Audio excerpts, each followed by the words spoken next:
Hello everyone, it's Shane Kanto, your Wasteland reviewer, and I'm here to review Skinwalkers, or the Howl of the Rougarou. Yup.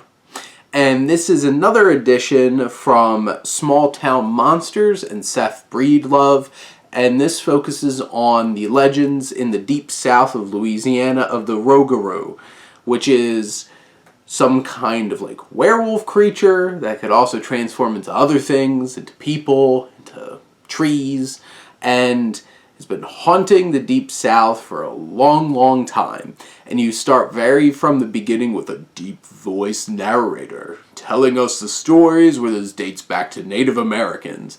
And it's that kind of documentary. And here's the thing. If you've seen any of the other small town monsters documentaries, like the Mothman series, the Bell Witch, Bigfoot, alien UFOs, any of those things, you kind of know what to expect out of this film. And this one I feel like is one of the less campier ones.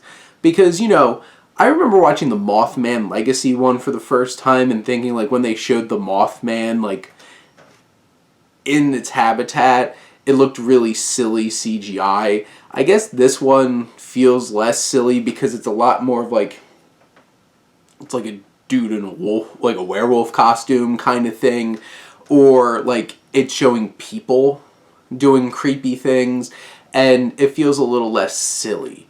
This is like a solid hour, 10-minute documentary that does a lot, honestly, in an hour and 10 minutes, or at least tries to do a lot. It lays down the groundworks of helping you understand the area. It helps you understand the culture in Louisiana. And I appreciate that about Breedlove's films, is like it really helps you understand the people first. This isn't just like, here's the creatures. No, you want to understand where these people are coming from and then how this fits in.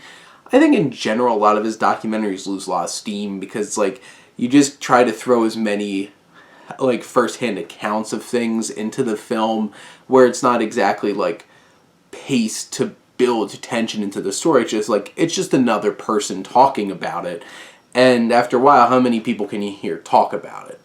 And I do think that this one is a very interesting perspective. This is a different one that I feel like is a little less well known than like Sasquatch or UFOs. So this one's a little fresh. I think this is fresh like the Mothman was, because like I had never heard of the Mothman until I watched that documentary.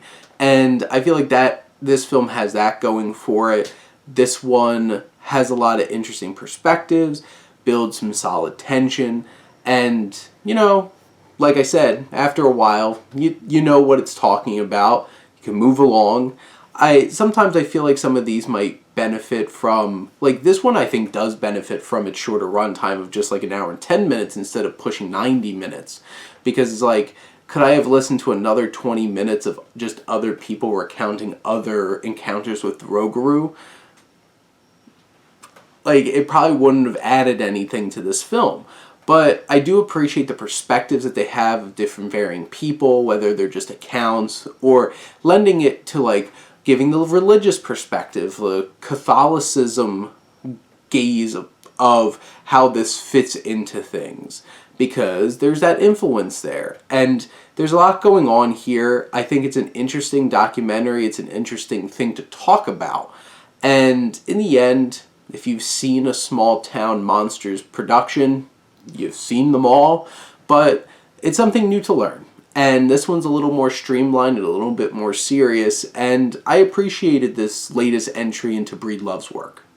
So, you like creepy, weird monster things and want to learn about them? Go check this one out. But those are my thoughts on Skinwalkers, the Howl of the Rougarou. Let me know what you think, and let's talk some movies. But thank you as always for tuning in and supporting your Wasteland reviewer.